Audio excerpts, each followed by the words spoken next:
En este video vamos a estar hablando con la filósofa Montserrat Herrero sobre un tema que considero que para este canal es crucial. El tema es ¿qué es la política? Desde un punto de vista filosófico. Quédate del otro lado.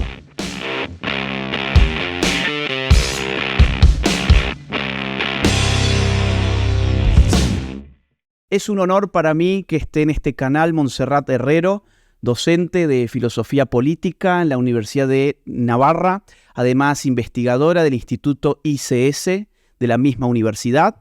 Y vamos a estar conversando, no sé cuánto tiempo va a durar este video, porque cuando uno habla con Montserrat se le pasan las horas y ni se da cuenta. Les aseguro que les va a pasar lo mismo. Así que quédense del otro lado porque les aseguro que esto va a ser más que interesante.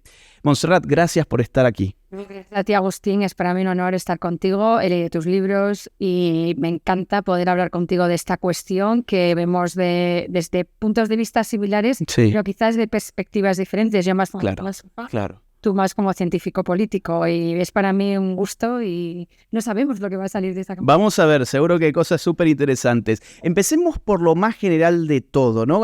Cuando la gente habla de la política, en general se le viene a la cabeza unos señores que tienen una profesión llamada la política, hacen política, se desafían en campañas políticas, pertenecen a partidos políticos distintos, compiten por el voto.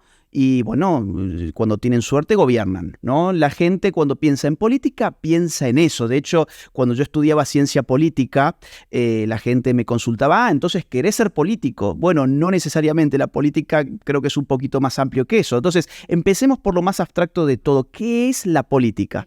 A mí me gusta hablar más que de la política, de lo político. Y esa es la primera cuestión, ¿no? Porque cuando hablamos de la política, estamos refiriendo sobre todo a la acción política. Sí. A esas decisiones que toman estos políticos, que ahora mismo la política, como ya no decía Max Weber, pues es una profesión. Sí.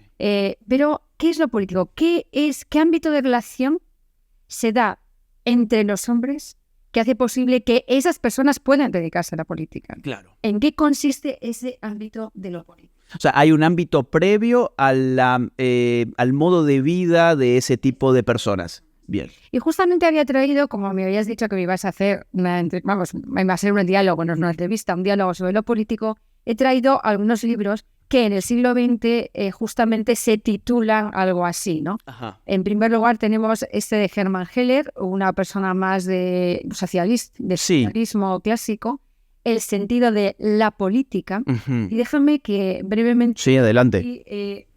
He señalado algún párrafo todo muy breve, ¿no?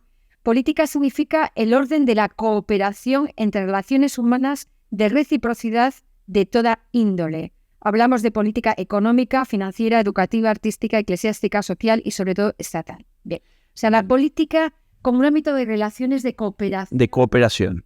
Entre personas que hacen posible que nos organicen. Uh-huh. Una idea que tiene mucho que ver con el orden. Bien, ¿de acuerdo? bien. Pero luego tenemos, por ejemplo, no lo estoy haciendo por orden cronológico, Sí. el texto de Hannah Arendt, que se titula así, que es la política. Y entonces, si nosotros vamos al texto de Hannah Arendt, ella nos está hablando de la política como un hecho que se basa en la pluralidad, ¿no? En la pluralidad de los hombres. La política trata del estar juntos y los unos con los otros de los diversos. De los diversos, sí. Por un lado tenemos la idea de la pluralidad, del orden. Uh-huh. Por otro lado tenemos la idea de la diversidad, de los que nunca estarían en orden. Exactamente. Y ahí viene el texto que para mí es más relevante del siglo XX, lo digo sinceramente, que es el concepto de lo político de Carl Schmitt. No sé si alguien puede vivir sin haber leído este texto. Es cierto. ¿No? Que efectivamente viene a entrar en discusión con esta cuestión de Hermann Heller, que habla de que si la política financiera es efectivamente, ¿por qué aplicamos la palabra política o político a lo financiero, al derecho? Uh-huh. Schmitt viene a decir, lo político aparece cuando se da una distinción entre amigos y enemigos en cualquier ámbito de la realidad. Bien. Si te fijas, Agustín, eso ya recoge la idea de Arendt de la diversidad.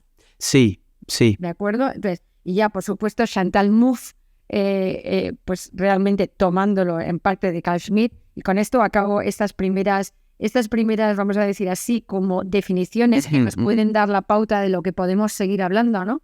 Dice, junto al antagonismo, o sea, Chantal Mouffe parte de la idea de que la política tiene que ver con el antagonismo. Sí. Esto es importante. Sí. Pero junto al antagonismo, el concepto de hegemonía constituye la noción clave para tratar la cuestión de lo político.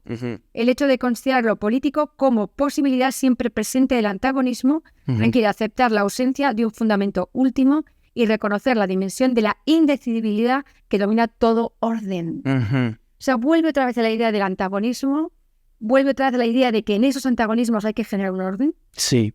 Pero que ese orden es un orden contingente y puramente, vamos a decir así, decisionista. Bien. Te dejo todo este panorama abierto y ya me dirás por dónde entramos. A ver, primero que nada, ¿todos estos enfoques son conciliables?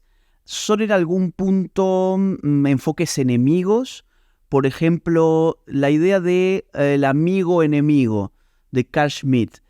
Puede entrar en conflicto con la idea de la política como cooperación de Hermann Heller. La idea, porque, digamos, esto yo creo que está incluso en gente que nunca ha escuchado estos nombres, pero hay mucha gente que concibe la política como un conflicto y hay gente que concibe la política como el ponernos de acuerdo, ¿no? Ponernos de acuerdo, buscar un bien común, por ejemplo, ¿no?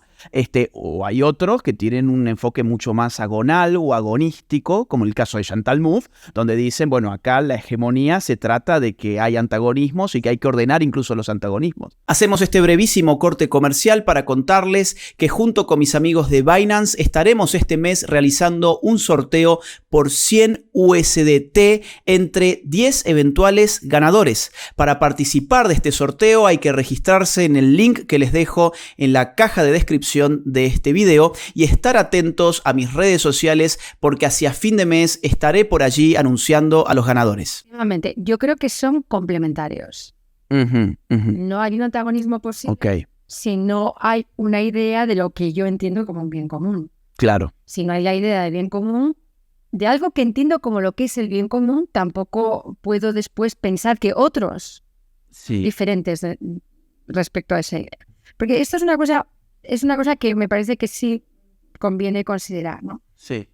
Hay todo un mundo, vamos a decir así, no sé, como clásico, el mundo medieval, la filosofía política de Tomás de Aquino, todas estas cuestiones de que efectivamente, o sea, lo político busca la justicia, lo político es quiero decir, buscamos el bien común cuando nos reunimos. Sí. Quien gobierna la comunidad lo que busca es el bien común. Sí, el problema, y eso es a lo que Hannah Arendt hace bastante referencia, es que no todos consideramos lo mismo por la palabra bien común. Menos en un mundo moderno, secular, pluralista. No todos consideramos que la justicia es lo mismo. Claro. Entonces es en esa pluralidad que es irreducible donde entramos a disputar. Claro. Lo político tiene que ver con eso. Tiene que ver con esa pluralidad. Por tanto, cuando hablamos de un orden, no estamos suponiendo que el orden sea algo ya determinado. Claro. Sino que el orden también tiene que ver con lo que queremos que sea el orden. Podría parecer un poco decisionista, pero de alguna manera no todos pensamos que lo bueno es lo mismo. Es que hay unos límites de eso, ¿verdad? Sí. Hay cosas más evidentes, ¿no? Sí. Recuerdo este filósofo alemán que para mí ha sido un filósofo de cabecera, Robert Spemann. Sí. Bueno, todo el mundo sabe lo que es una manzana podrida. En algunos límites es muy fácil saber qué es la buena manzana y la manzana podrida. Exactamente. Mira, hay otros límites en que no es tan sencillo. Claro. Por lo tanto, hay como una especie de complementación entre las dos cuestiones. Todo el mundo queremos un cierto orden, pero al mismo tiempo ese orden deja fuera otros órdenes. Claro. No hay una posibilidad de un orden total, general, político, por decir así. No, es una abstracción que hay que llenar de contenido. Y llenarla de contenido es un proceso específicamente político. ¿Por qué? Porque vas a tener un diverso respecto de vos mismo que se puede convertir en tu enemigo, ¿no? O sea, el enemigo, esto hay que subrayarlo, para Carl Schmitt no es un enemigo personal. Exacto. Es un enemigo político. Es decir, es un hostis. Es un hostis, exacto. Es decir, es aquel que en un caso determinado podría ponerme en una situación de muerte. Exacto. Y es un enemigo público. No es el que me ha robado a mi mujer. No es el que ha entrado a mi casa a robar algo de allí. No, El enemigo es respetable. Claro. Porque incluso en uno de sus textos, que es magnífico, que es la teoría del marxismo, dice el enemigo es mi propia figura, más bien, mi propia contrafigura. Ajá. El enemigo es mi contrafigura. Claro. Dime quién es tu enemigo y yo te dije, Sí. realmente no es posible un mundo como algunas personas piensan. Yo comprendo la teoría deliberativa de un Habermas, pero de alguna manera incluso el diálogo tiene un límite y nosotros lo sabemos, porque no lo hemos dicho todavía. Es muy importante decir esto. Hay muchos elementos irracionales de la política. Y claro. Sí. No todo lo que, o de lo político, vamos a decir así, no todo lo que forma parte de ese bien que pretendemos es posible ponerlo en términos racionales. Muchas cuestiones tienen que ver con aspectos más bien irracionales de nuestra vida. El mito de Sorel, que es un activador de la lucha política, es un mito completamente irracional, de la huelga general y absoluta, ¿no? Detener el sistema económico, y sin embargo eso moviliza políticamente. Lo que ha pasado en Chile, ¿no? En estos últimos tiempos, ¿no? El mismo pueblo vota de un lado, vota de otro, Claro. En pocos meses. Claro. Hay elementos también emocionales, hay elementos también Afectivos. Sí. O sea, no es muy fácil tampoco saber qué es lo que va a ocurrir en política. Bueno, eso es lo que diferencia la ciencia política de la ciencia económica. En la ciencia económica vos podés partir de una abstracción que es el homo economicus, que busca siempre utilidad. Ahora, en términos políticos, yo no podría decir que las personas buscan algo tan fijo como la utilidad.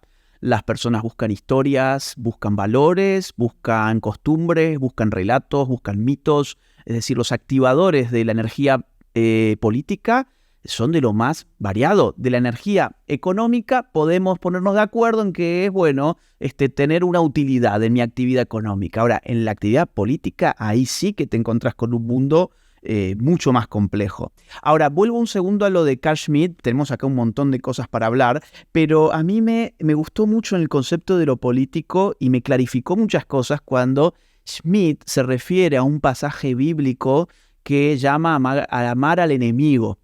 Y entonces, claro, hay muchos cristianos que pensarían: yo no puedo estar en el ámbito político porque yo no puedo tener enemigos, ¿no? Entonces, si hacer política significa tener amigos y enfrentar enemigos, pues entonces esta es una visión estrictamente anticristiana de la política, ¿no? Pero ahí, acto seguido, Carl Schmitt dice: ojo, cuando leemos el texto bíblico en latín, aparece la palabra inimicus, no hostis.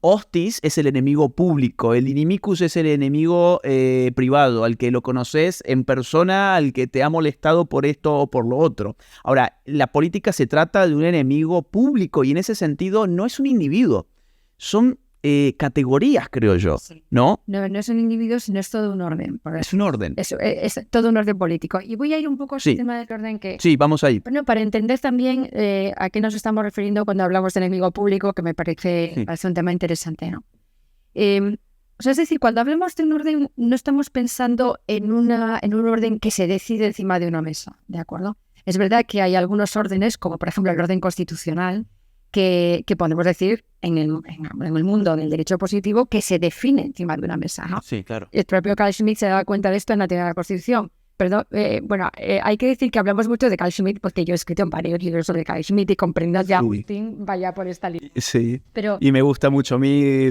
Sí. Pero bueno, entonces dices, bueno, ahí sí, la Constitución es una decisión sobre la forma de ser. Muy bien, es el orden jurídico. Pero Schmitt hablaba en otro de los grandes textos, en Nomos de la Tierra, Schmitt habla de el orden de las costumbres. Sí. Hay un orden ya forjado. Claro. En la vida de los pueblos, que tiene mucho que ver con algunos elementos que sí son naturales. Sí. Yo no soy muy favorable al naturalismo en política, pero hay elementos naturales, como es el territorio, como es la lengua. No podemos decir que eso no existe. El clima. El clima. Montesquieu. Lo digo, en España, por ejemplo, los Pirineos, pues, me imagino, Claro. ¿no? En Argentina, ¿no? Pues Sí. también la cordillera. Bueno, es que al final Sí. nos separan también las montañas, Sí. las cordilleras. Sí. En ese sentido, ahí se van forjando unas costumbres y eso hace que haya órdenes políticos, órdenes jurídicos, a decir así, que son hasta cierto punto cerrados y que tienen elementos de porosidad. Sin elementos de porosidad, tampoco un orden puede ser considerado un orden político. Exactamente. Ahí está el tema de la hospitalidad, que es bien interesante. Tiene que haber porosidad. Podemos ir luego a esa cuestión también, ¿no? Tiene que haber porosidad, pero al mismo tiempo hay una definición de lo que somos. Y esa definición forma parte de nuestra autocomprensión. Claro. Ningún ser humano puede prescindir de esa autocomprensión conjunta de una comunidad. Eso es su orden. Ese es O sea, el- vamos allá del orden jurídico. Claro. Claro. Como metajurídico. Bueno, es lo que lo que en la Edad Media se llamaba constitución, que no era La un constitución texto. positiva, efectivamente, pero es un estatus. Claro, o sea, es un cúmulo de costumbres, hábitos, usos, tradiciones que determinan hasta un cierto punto el andamiaje de esa sociedad y que funciona más o menos en automático, dando por sentado de que todos sabemos cómo regular nuestros asuntos, pero eso en el mundo moderno entra en crisis. Entra en crisis porque el mundo moderno, a partir sobre todo del periodo revolucionario, Claro. pretende que las leyes crean el orden. Claramente las leyes. Exactamente, Que legalmente, eso es a lo que Smith le llama la revolución legal, claro. sin atender a las instituciones consolidadas.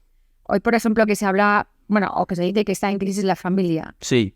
Bueno, todavía me he enterado que en España puedes habitar en casa de un hermano sin que haya problemas, ¿no? Sin que haya problemas, sin que tengas que mostrar un papel que le estás pagando un alquiler, ¿no? Porque es tu hermano.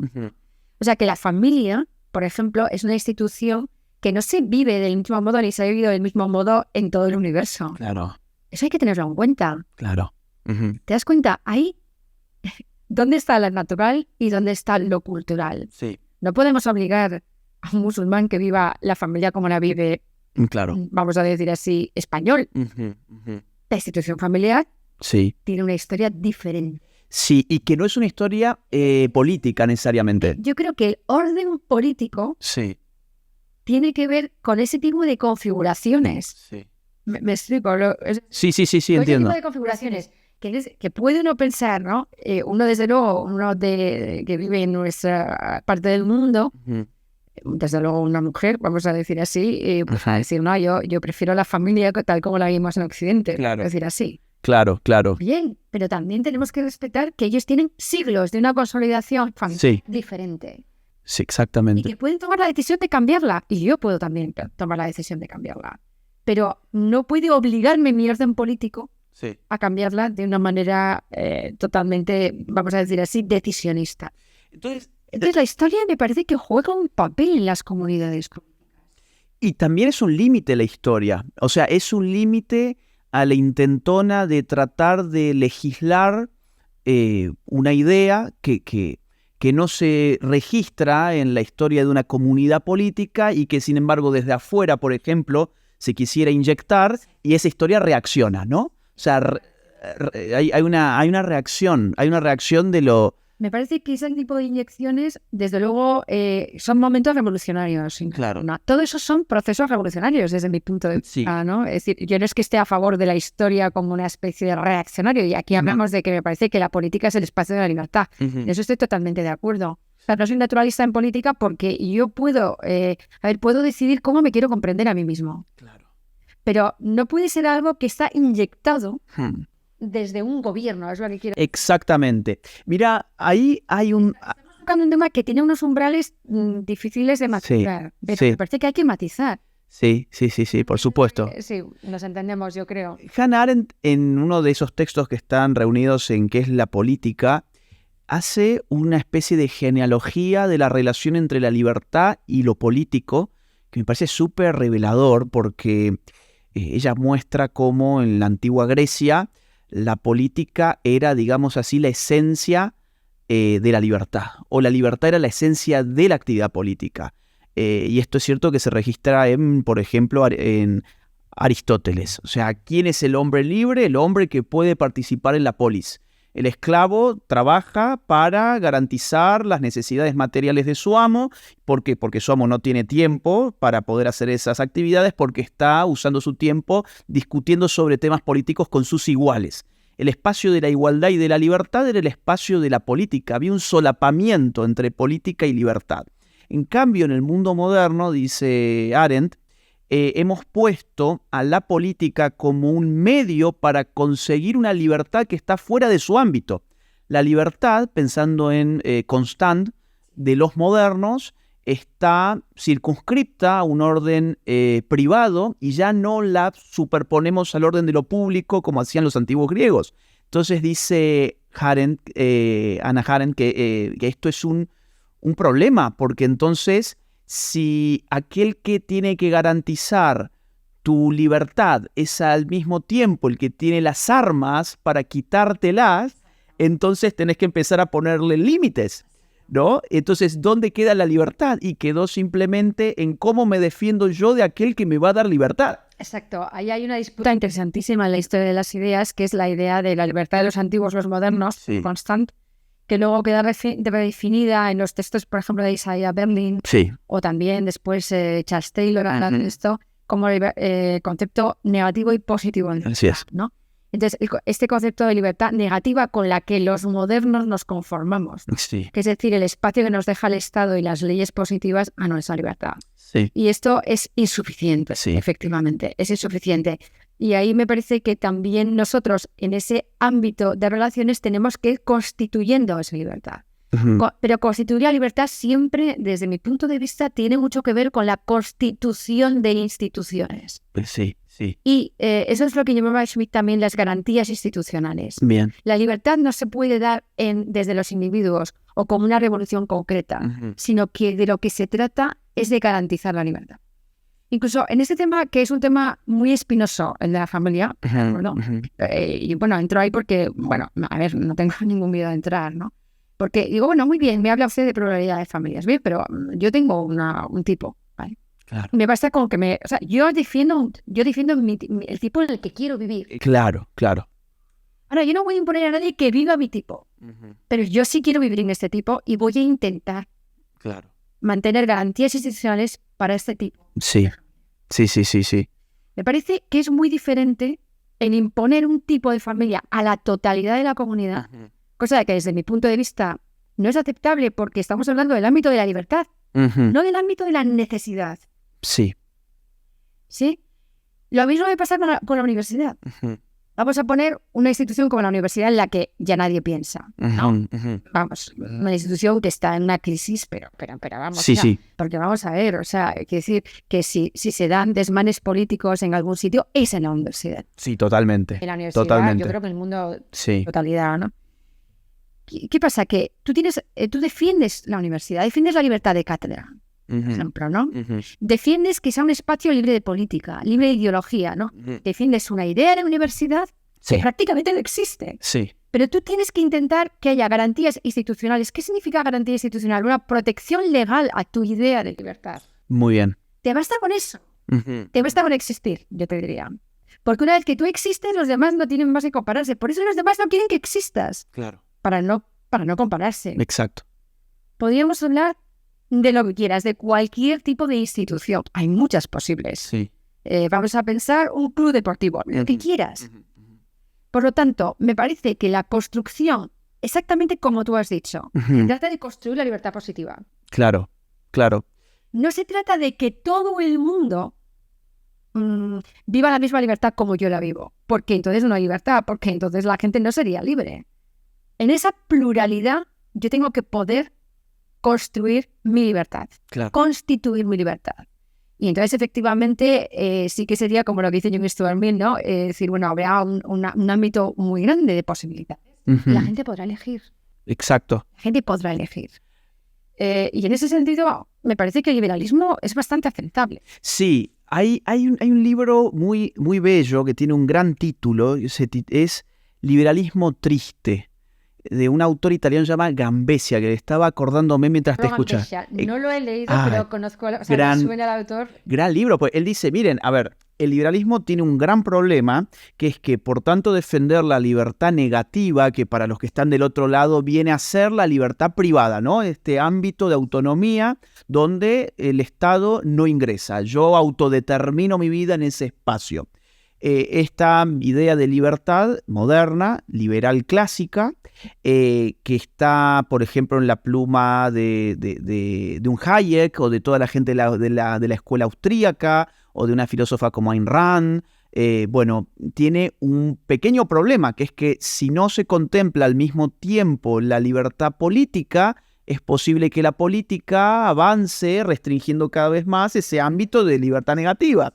Porque es que si yo me olvido de participar políticamente, de la idea de que mi libertad también depende de que mi voz pase a formar parte del ámbito público y yo me sustraigo de ese ámbito público, van a ser otros los que tomen las decisiones sobre mi vida. Entonces, desde mi punto de vista, o sea, por eso yo admiro tanto tu trabajo, Agustín, porque me parece que te has tomado la libertad y haces lo que quieres. Claro.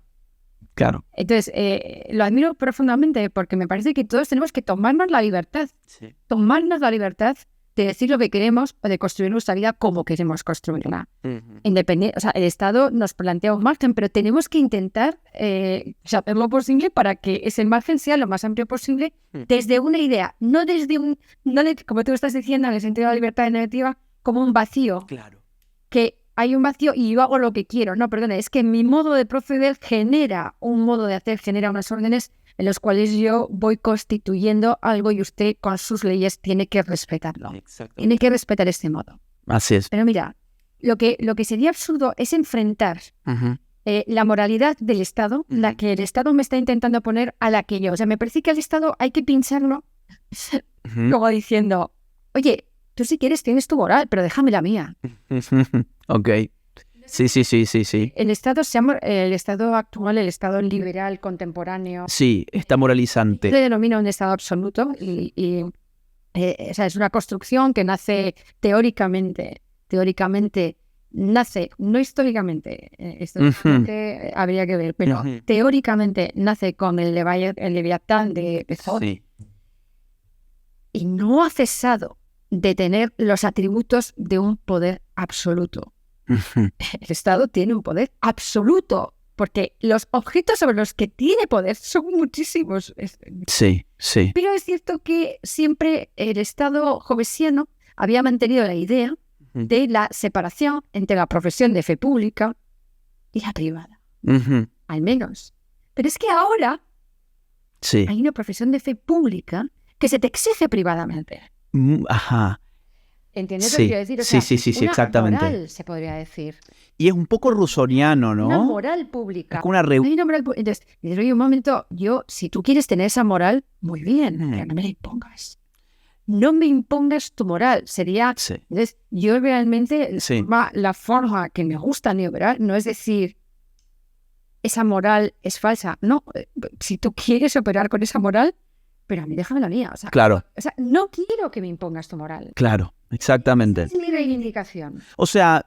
Quizás te parezca poca o te parezca poca cosa, pero es que me parece que hay que defenderlo como el ámbito de la pluralidad. Claro. No como el ámbito de la mejor idea posible. No, el ámbito de la pluralidad. Por eso no considero que una unidad del mundo completa sea un bien. No, eso es evidente. Exactamente. Estaba pensando en los procesos de secularización. Es como que ese vacío dejado por la religión privatizada haya tenido que ser suplida por una moral pública instalada a la fuerza por el Estado, donde hay formas de pecar, hay palabras que no se pueden decir, hay ideas que son blasfemias, hay toda una teología política en torno a ese sistema moral que te bajan desde arriba. Fue eso porque recuerdo en uno de estos seminarios de investigación que tenemos en este grupo en el que estoy de trabajo, pues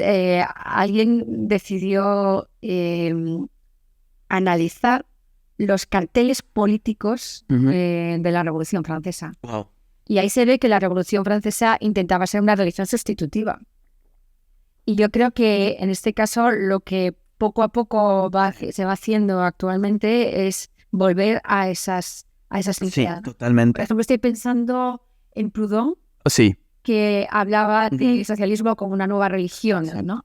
Entonces, no se trata tanto de que no haya religión o de que haya secularización, se trata de que hay una nueva religión, pero yo no quiero imponer la religión ni antes ni ahora. A mí me parece que no se puede imponer la religión, no se puede imponer la fe. ¿Cómo se...? bueno, fíjate que Rousseau termina el contrato social con un capítulo que es maravilloso, que es el de la religión civil, y donde Rousseau, anticristiano hasta la médula, sin embargo reconoce el mejor pegamento que existe entre los ciudadanos y el Estado es la religión. Ahora tendremos que hacer una nueva religión, la religión civil o la religión cívica. ¿Para qué? Bueno, para poder desterrar la otra religión, que es la religión teísta, le podemos llamar así, ¿no? Entonces, él va dando algunas pistas y en el siglo XX las ideologías totalitarias fueron formas de religiones políticas también. Hay un gran libro de Raymond Aron que se llama El opio de los intelectuales. Un gran título porque juega con la idea del opio de los pueblos de Marx, la religión como el opio de los pueblos. Bueno, la ideología es el opio de los intelectuales. Hay sacerdotes, hay comuniones, hay una vivencia religiosa de lo político, pero ya no de cara a la salvación extramundana, sino al paraíso bajado a la tierra. Eso tiene que ver con las utopías, pero no vamos a entrar ahora mismo ahí pero vamos a cerrar con ese punto. Déjame te vuelvo un segundo al tema del orden.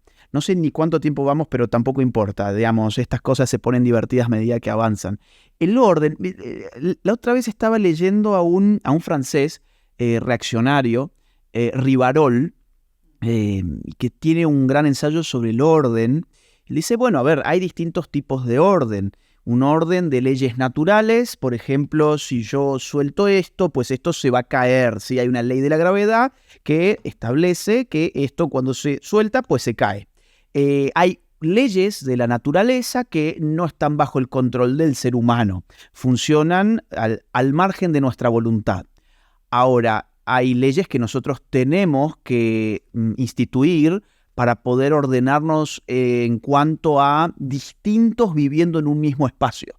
Y la política, creo que tal como lo estás expresando, se encuentra en esa misma idea. Tenemos que vivir entre distintos, entre personas diferentes, pero tenemos que ponernos de acuerdo y en ese ponernos de acuerdo van a surgir amigos y enemigos. Si no tuviésemos que ponernos de acuerdo, pues no habría enemigos y amigos. Si no hubiese rispideces, si no hubiese formas distintas de ver el mundo, no habría política. Entonces ahí vamos desde el orden a otro punto que no hemos hablado de él, pero que es inherente al político. Y es que en ese ponernos de acuerdo se buscan como unos tipos de unidad. Claro, tienes que buscar una unidad que Max Weber diría una unidad simbólica. Exacto. Es decir, tienes que decir, bueno, por ejemplo, en una comunidad política, ¿qué es lo que queremos nosotros ser como comunidad política? ¿Qué es lo que nos define? Sí. ¿Cuál es ese bien al que aspiramos los que estamos aquí y ahora? Y entonces lo que efectivamente hacen estos que tienen la profesión de políticos es nombrar qué es lo que somos. Sí. Y ahí aparece la capacidad vamos a decir así, simbólica de representar lo que somos. Uh-huh. Y eso es a lo que se denomina en política el poder, claro, que es otra de las grandes cuestiones de lo político. Claro. La política tiene que ver con el poder. Claro. ¿Qué es lo que genera el poder? O sea, la capacidad de hacer de todos, de esa multitud, uno, claro, para poder decidir. Uh-huh. El poder lo que hace es decidir, o sea, se gobierna decidiendo. Uh-huh. Y eso es lo que hacen los políticos. Pero claro, esa decisión es posible que sea aceptada, esa decisión se acepta en la medida en que simbólicamente se reconoce como algo aceptado o nos reconocemos en esa decisión. Exactamente. Es verdad que en estos momentos del pasado en que tú has recordado, antes de las ganas de religión o donde había una cierta homogeneidad en la población, en algunas cuestiones fundamentales, uh-huh, pues efectivamente era bastante sencillo, porque apelando a lugares comunes, pues sí, se conseguía. Ahora también hay otros lugares comunes. Se conseguía una cierta unidad, ¿no? Para sí, poder dar unidad, sí, ¿no? Para poder generar el orden, ¿no? Claramente, si una persona no tiene poder, lo mejor que puede hacer es generar lo que Schmitt llamaría una excepción o desorden, para volver a capitalizar el orden en una nueva forma simbólica. Exactamente. Y esto tiene que ver con las formas políticas, ¿no? Porque al final del día las formas políticas son la respuesta que se da a veces, tipológicamente hablando, al problema de quién o quiénes deciden. Los pocos, los muchos, el uno, ¿no? Entonces tenemos la monarquía o la tiranía, según bien que se haga con el poder, la oligarquía, la aristocracia, cuando los que deciden son los pocos, pero bueno, si están corrompidos o no, la democracia o la república o como se le quiera llamar. Porque... Pero la cuestión es en quién confiamos esa representación de lo que somos. Sí. En quién nos reconocemos. Sí. Es verdad que cuando alguien está gobernando y pierde el poder, es porque realmente en algún sentido algo hace, algo simboliza que ya no nos representa. No es que sean ciclos, ahora decimos en España, vamos, que sí. ¿No? Sí son ciclos, pero son ciclos precisamente porque mantener el poder es una cosa costosa. Sí. Es una cosa costosa, eso ya lo decía Maquiavelo, ¿no? Claro. Una cosa es acceder al poder y otra mantener el poder. Uno puede mantenerse el poder a fuerza de fuerza, ¿no? Bueno. Regímenes violentos, los regímenes autocráticos, claro, como son muchos de los regímenes que ahora están en América Latina. Claro, el de Nicolás Maduro, por ejemplo. A fuerza de miedo o a fuerza de repartir, como de repartir dinero, de repartirlo de los ricos, pero bueno, eso se acaba en algún momento. Claro. En algún momento se acaba eso también. Sí. La verdad es que habría que hacer un análisis profundo, por ejemplo, de la Cuba de Castro, porque ha durado muchísimo tiempo a fuerza de, muchas veces, de una vigilancia, de... Sí. O sea, está la fuerza, la violencia... Y perdón que te interrumpa, pero fíjate qué importante los condicionamientos extrapolíticos de lo político, porque en el caso de Cuba un factor determinante es que es una isla. Como es una isla y ahí no hay nadie que haya elegido, vamos a votar si somos o no somos una isla. Eso estuvo dado, ¿no? Sí. Hubo que trabajar con eso. Extrapolítico, efectivamente. Claro. Bueno, entonces, efectivamente, la cuestión del poder está es central en el ámbito de lo político, pero no es una cuestión, vamos a decir así, es originaria en cierto sentido, porque siempre que se reúnen varios, pues efectivamente hay una necesidad de que alguien tome la decisión para ordenarse. Cualquier comunidad, pues al final hay alguien que es líder, ¿no? Sí. Hay una discusión sobre cualquier cuestión de vecinos, ¿no? Pues siempre hay alguien que es un líder. O sea, es la unidad de lo plural. La unidad de lo plural es lo que está siempre presente en lo político. Claro. Hay otra cuestión que me ha venido a la mente mientras hablábamos, que mucha gente puede pensar, por ejemplo, con el tema de la secularización famosa, ¿no? Mucha gente puede pensar, ¿pero por qué hemos cambiado? ¿No? Esto a mí también es un tema político de primer orden, ¿eh? Totalmente. Pero no podemos haber quedado... ¿Por qué hemos dejado de ser centro religiosa? ¿Por qué? Bueno, pues hay que decir para todas estas personas, ¿no? que piensan que es posible retener, pues hay que decir que desde antiguo todos los filósofos políticos se han dado cuenta de que es imposible retener el tiempo político. Sí. Parte de las obras, por ejemplo, de Cicerón, estoy pensando, en Aristóteles, política.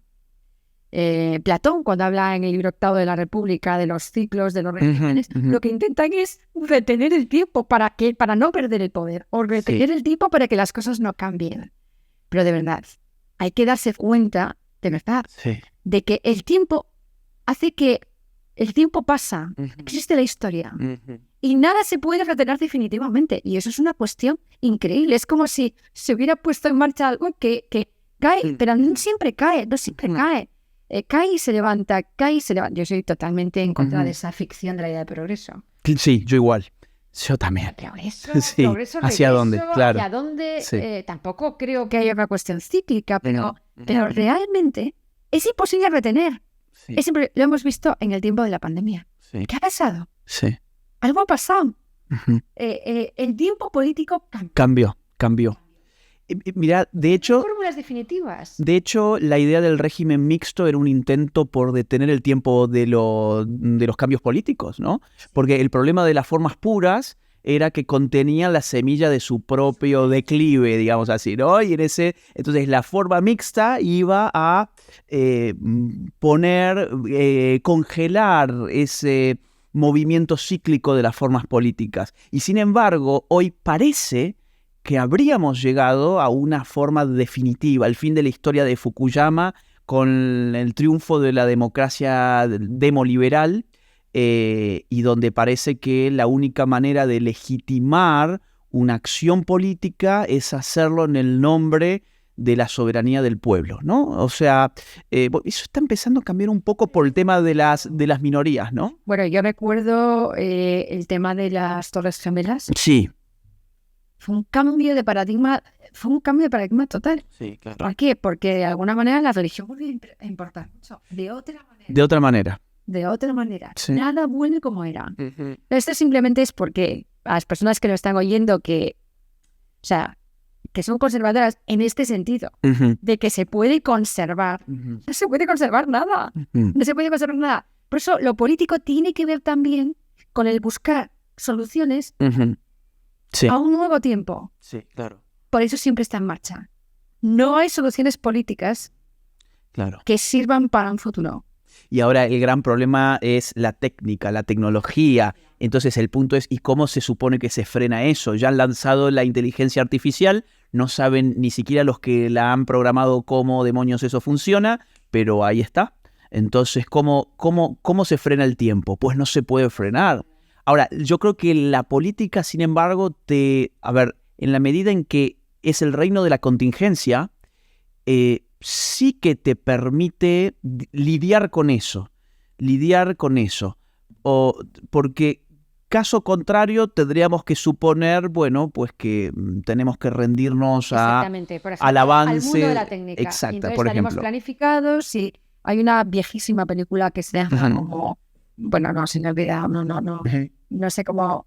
La máquina del tiempo, lo que tú quieras, que es que pone los pelos de punta cuando dices la máquina del tiempo como en este mismo lugar, que es lo que sucederá dentro de muchos años, ¿no? Sí. Y es la planificación total, lo mismo que El Mundo Feliz de Huxley. Sí. Dices, pero bueno, parece que estamos prácticamente ahí, o sea, creando humanos... Sí. No, pero pero también hay una cosa muy interesante y es que el futuro no se puede predecir. No se puede predecir. No se puede construir. Porque fíjate tú, la pandemia, Agustín, o sea que prácticamente el transhumanismo nos dice que nos vamos a morir y ha sido terrorífico, ha muerto cantidades, nunca jamás. Y sin embargo... Que la pandemia, porque esto ha sido aprovechada para avanzar una cantidad de políticas intrusivas, terribles, pero no podemos saber. No podemos saber qué es lo que hay en el futuro. Si no podemos saber qué hay en el futuro es porque la libertad humana continúa existiendo. Porque lo que podemos predecir es aquello que es mecánico, que está automatizado, que está predeterminado. En la medida en que haya libertad, el futuro está abierto. Por eso el problema que hoy le plantea el Big Data, los algoritmos, la tecnología al mundo de la política es nada menos que su propia extinción. Porque lo que prometen esos sistemas es predecir el comportamiento humano. Y lo que puede predecir el comportamiento humano lo puede controlar. Si yo sé qué vas a hacer vos antes que vos mismo lo puedas saber, pues yo puedo operar sobre esas circunstancias. Es un poder tremendo el que se genera. Claro. Entonces, pero no es un poder político. Y claro, ya es un poder técnico, es meramente técnico. Meramente técnico. Sí, sí. Decía Smith en uno de sus artículos en prensa, que no recuerdo ahora su título, que el mundo estará en manos de un nuevo Hércules, decía, que pueda poner freno a la técnica. Freno en el sentido de decidir sobre qué avances técnicos vamos a hacer tal y cual. Exacto. Esa es la pregunta tremendamente humana, vamos a decir así, ¿no? Es tremendamente humana porque eso es lo que el humano puede hacer, ¿no? ¿Qué voy a aceptar de este avance técnico y qué no voy a aceptar? Y eso también, Agustín, por un lado están los políticos por intereses creados, lo que tú quieras, pero siempre está la acción personal, ¿no? Sí. Está la acción individual. Claro. La resistencia. Claro, totalmente. La resistencia a esas cuestiones. Y al mismo tiempo que podríamos pensar que en un pesimismo, bueno, yo no soy pesimista porque, bueno, alguno de mis doctorandos dice que soy optimista. Yo no soy optimista tampoco, no soy una persona así. A ver, parece que tengo un natural optimista, pero porque yo lo que pienso es que soy realista. Realista, ok. ¿Por qué digo realista en qué sentido? Realista en el sentido de que cuando uno está en contacto con la realidad, pues hay atisbos de todo tipo. Sí. De todo tipo. Sí. Estás también al estar en una universidad y estás siempre en contacto con gente joven. A veces esa gente de 18 años, o sea, hay que tener en cuenta que cuando tú trabajas en la universidad siempre estás con gente entre 18 y 23. Y no hay otro tipo de gente. 18 y 23 es el margen en el que te mueves. Claro. Comprendo que otra gente se mueve con gente de 50. Claro. Yo me muevo siempre entre 18 y 23, Sí. que yo voy cumpliendo años. Pero ¿qué pasa? Que entre 18 y 23 también se dan muchas conductas que no son las esperadas. Claro. Y eso me genera gran paz. Bien, claro. Entonces, Claro. eso tampoco las esperadas por los medios de comunicación, Sí. por hay muchos alumnos entre 18 y 23 que no tienen televisión en casa, que no consumen redes sociales, que leen a los clásicos en latín. Wow. Bueno, no hay muchos, Pero los hay. pero los hay. Pero los hay y al final... Esos van a tener el poder. Esos van a tener el poder. Mira, a ese punto te quería llevar. En ciencia política hay un paradigma que es el paradigma elitista. Ahí encontrás autores como Schumpeter o, por ejemplo, como Michels, ¿no? Donde la idea es que esto de que es el soberano el pueblo y que a partir de la Revolución Francesa hasta nuestros días vivimos la democracia liberal como una participación activa de masas que deciden algo. Este paradigma de la ciencia política dice, no, esto es una ficción, es una ideología.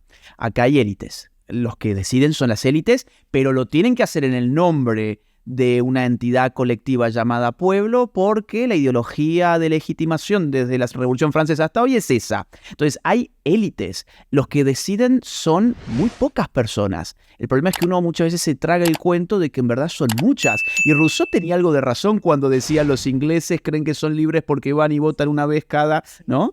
O sea... Yo te diría que vamos a ver, sí, o sea, yo digo, un líder es aquel que cuando todo el mundo va en una dirección, él va en otra. Claro. El que se atreve a ir en otra, ese ya es su líder. Porque será seguido por los demás, no lo olvides. Porque los demás no saben a dónde iban. Entonces, para mí eso es muy importante. Ok. Y de verdad que la vida lo veo con claridad. También porque, bueno, por eso digo, como estás entre gente joven, estás entre mucha gente, mucha gente. Pues cuando tú observas esto con la perspectiva de los años, también te das cuenta quiénes, por ejemplo, no son capaces de salir de su grupo y quiénes en cambio no tienen grupo. Claro. Entonces siempre, el que no tiene grupo es un líder nato, porque ese va a tener todos los grupos o va a hacer lo que quiera. Claro. Bien, entonces esto es importante tenerlo en cuenta. Bien. Pero dicho esto, yo tengo mucha confianza en el pueblo. Porque tengo mucho miedo a los iluminados y mucho miedo a algunas élites. Totalmente de acuerdo. Por eso, me acuerdo hace poco, bueno, hace unos años ya, pude estar aquí un tiempo en mi grupo de investigación, un científico venezolano que ahora está trabajando en una ciudad de Chequia. Y él, cuando salió toda la revolución populista en España, me dijo, esto es igual que Venezuela. Esto, y yo le dije, no es lo mismo. No es el mismo pueblo. No es el mismo pueblo. Y ahí déjame que meta otro tema que es muy mío. Sí. El tema de hasta qué punto las personas están formadas. Hasta qué punto las personas... Formadas es una palabra que no me gusta. Lo sé que a vos no te gusta esa palabra. Vamos a emplear otra palabra. ¿Hasta qué punto esas personas... Una palabra muy progre es hasta qué punto son críticas. Vamos a decir una palabra en internet. Ok.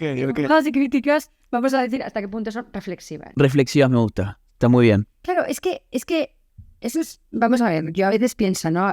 Cuando vas... hace poco tuve una visita a los militares y tal, y tan orgullosos del pueblo español, el pueblo español que nos ha dejado dominar, que echa a Napoleón... Sí. nos ha dejado. Pero ¿qué pueblo es ese pueblo? No, pues es un pueblo que es reflexivo, que saca sus raíces, mucho que muchísima gente piense que es un pueblo muy ignorante, ¿no? Claro, si vas de culturetas, pues igual es ignorante, pero es un pueblo reflexivo. Sí. Pueblo.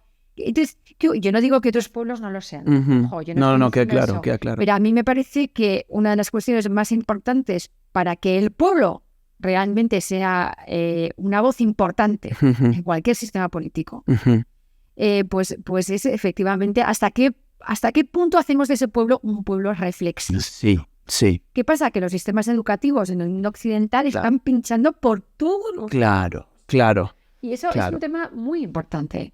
También es un tema importante para Latinoamérica, ¿no? Es un tema súper crucial, porque al final de cuentas, para reflexionar uno tiene que tener educación política. Y si la educación está en manos del Estado y al Estado resulta que no le conviene que el ciudadano tenga educación política... Yo enfrento el político al que sabe, ¿no? Es decir, el que puede y el que sabe. Sí. Esto me viene, es raigambre de Faro 2, ¿no? Si a pregunta el que puede, responde el que sabe. El que sabe es un peligro para el que puede, eso es evidente. Claro. Porque, entonces, ¿cuál es la gran distinción para mí? La distinción es entre el que puede decide, el que sabe declara. Claro. Lo haces, Agustín. Declarar, tú no tienes poder político. No, en absoluto. Tienes poder de declaración. Sí. Tienes un espacio de audiencia. Exacto. Entonces, es tan importante declarar como decidir. Declarar como decidir. Declarar se me hace lo más importante. Yo siempre, tú lo sabes porque hemos estado... Sí, en clases. En alguna clase. Y entonces yo digo, declarar es importantísimo cuando uno va a la compra, ¿no? Y le dice a la señora, los políticos todos son iguales. No, tú no tienes tiempo, tú tienes que simplemente pasar la tarjeta. Y dices, oiga, señora, no. Eso es declarar. No todos son iguales. ¿Qué quieres decir? Bueno, pues si quieres hablamos. Pues claro. Hablamos otro día porque ahora está la Coca-Cola aquí con todos los trozos. Pero has declarado. Claro. Exacto. El problema es el serio. Sí. Hay que silenciar lo que hay que silenciar.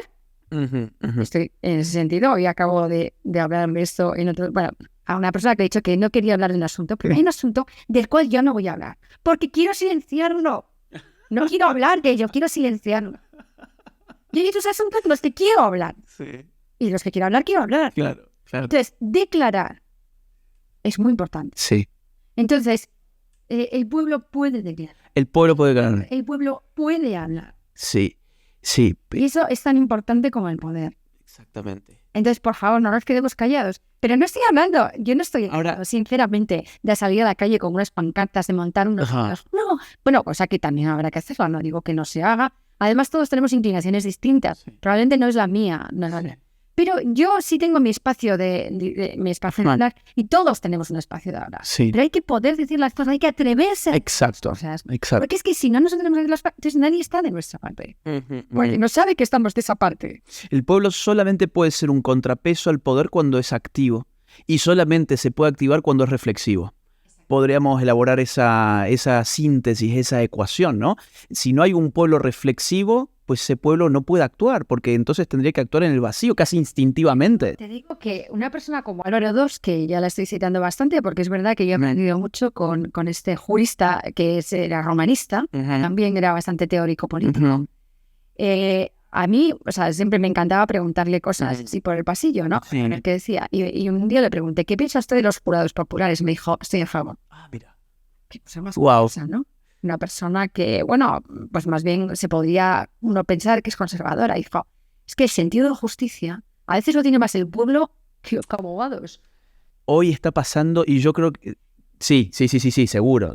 Pero, y aparte, hoy se está dando una contorsión político-ideológica tremenda porque los sectores conservadores y más aún reaccionarios hoy están levantando las banderas del pueblo, allí donde siempre la idea de lo popular les resultó hostil. Porque hoy se han dado cuenta que las élites son mucho más peligrosas que el pueblo y que lo único que puede frenar a esas élites son un pueblo consciente de sí mismo, consciente del poder que puede llegar a tener, reflexivo, que se levante y que diga basta una serie de condiciones que son inaguantables. Quiero ir a un... Sí. Ese pueblo reflexivo nos engancha con lo que habíamos hablado antes de la libertad positiva. Bien. Así es, cuenta, ¿no? Porque totalmente. de alguna manera un pueblo reflexivo, vamos a decir, o crítico no en el sentido crítico, porque este crítico suele estar en contra de él. Lo reflexivo, pues efectivamente es capaz de generar ideas, ¿no? Exacto. Y entonces nos engancha con la idea de libertad positiva. Sí. El crítico es más bien el que está en contra del Estado, pero siempre está por referencia al Estado, por referencia al referencia. Estado. Sí, no, es que es cierto. Entonces, cuando hay un pueblo reflexivo, hay un pueblo activo y ese pueblo activo sabe defender bien su libertad negativa porque tiene una participación política en el ámbito de la libertad positiva. Eso para mí es el puente entre ambos conceptos de libertad. Mira, quería más o menos cerrar con la cuestión que ha estado rondando, que es la forma política dominante que en este momento parece estar resquebrajándose, que es precisamente esta idea de que hay soberanía nacional, popular, y donde, bueno, allí hay representantes de esa voluntad popular, son los que toman las decisiones sobre el orden político, sobre la convivencia entre los ciudadanos, y parece que esto está quebrándose porque estamos viendo el horizonte de una nueva utopía, ¿no? La utopía de la técnica. La utopía de quizás no necesitemos más a los políticos. De hecho, en Asia hay ciertos países donde ya se han efectuado encuestas, les han preguntado a las personas si estarían dispuestos a ser gobernados por inteligencia artificial en lugar de políticos. Y la mayoría aplastante dijo, sí, inteligencia artificial. Entonces, ¿eso qué es? ¿Una utopía? ¿Es una distopía? ¿Podemos seguir hablando de política, pasando o acercándonos cada vez más a ese horizonte de la automatización algorítmica del orden social? ¿Cómo ves vos eso? La verdad es que no sabría darte una respuesta clara a esto. A ver, las utopías han estado presentes en el siglo XX siempre. Sí. O sea, sería otra utopía más, porque, bueno, el marxismo se mostró como una utopía. Marx es un profeta, no es un...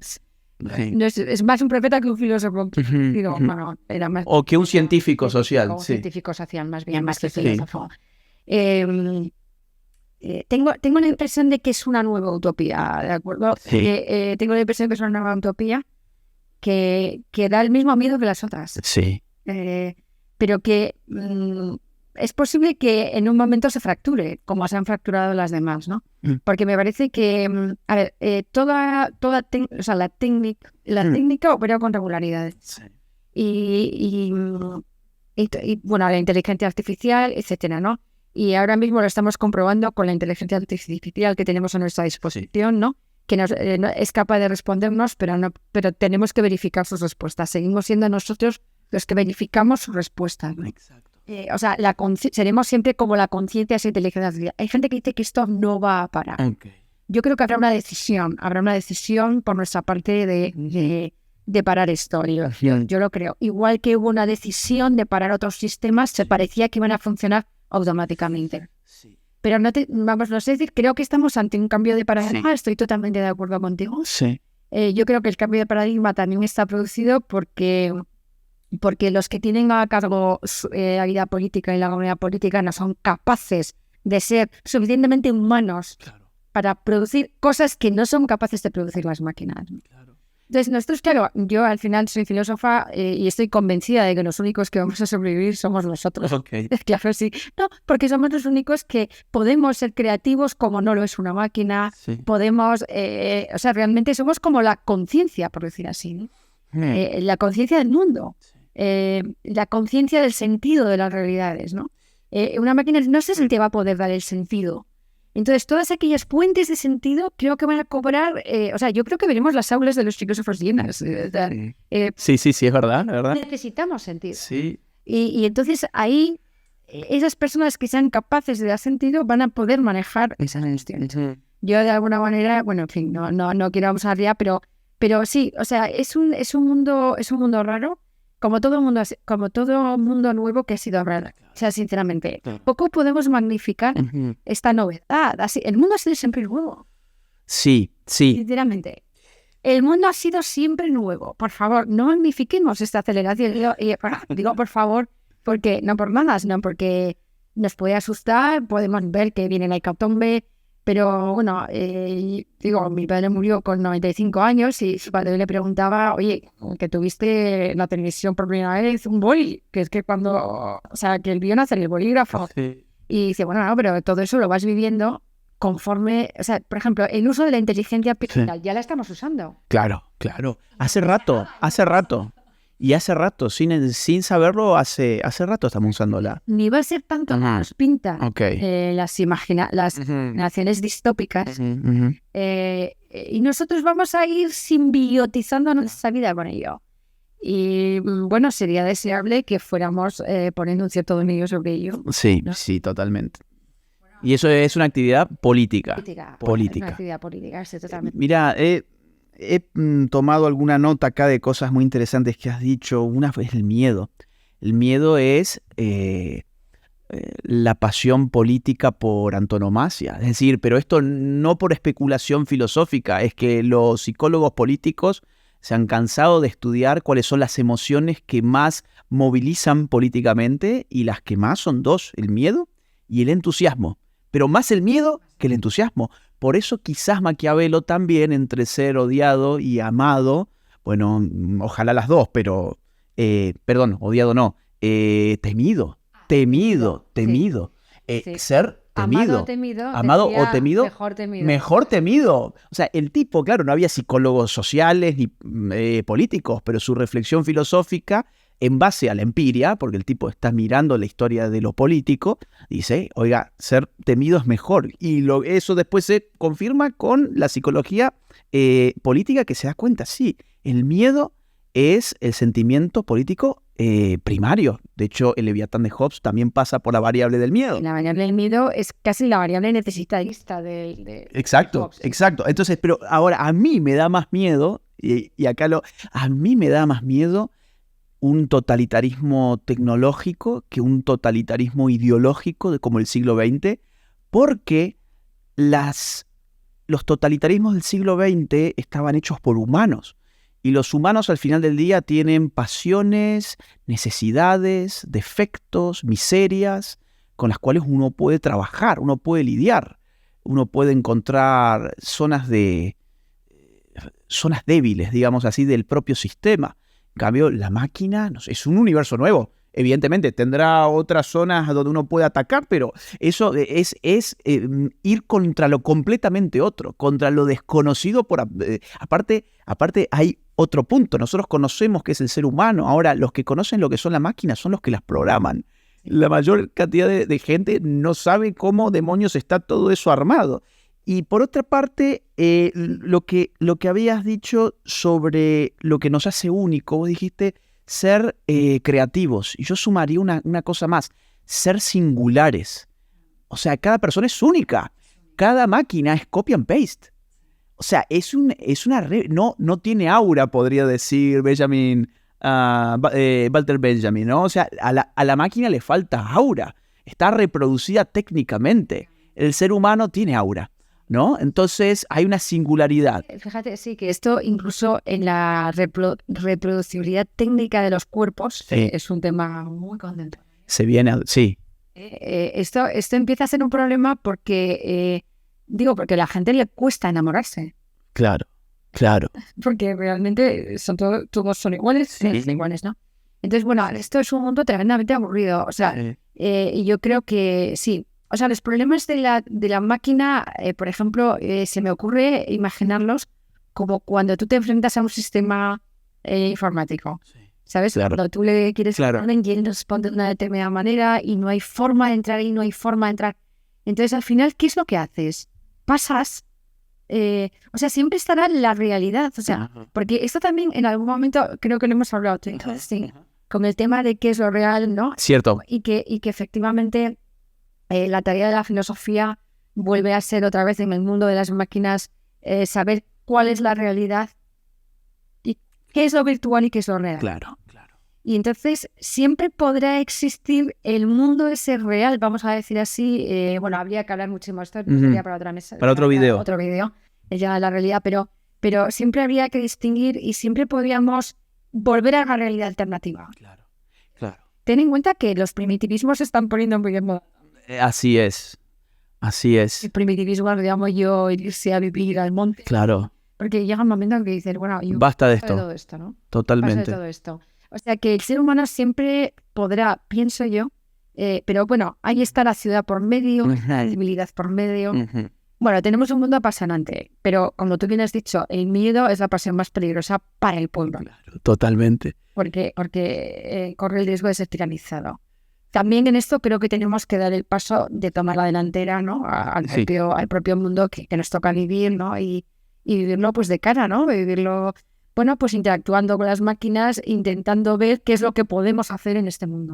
Y no retraernos, porque eso creo que ha quedado claro en este vídeo, por lo menos en mi posición. Sí. La vuelta atrás no es posible. No.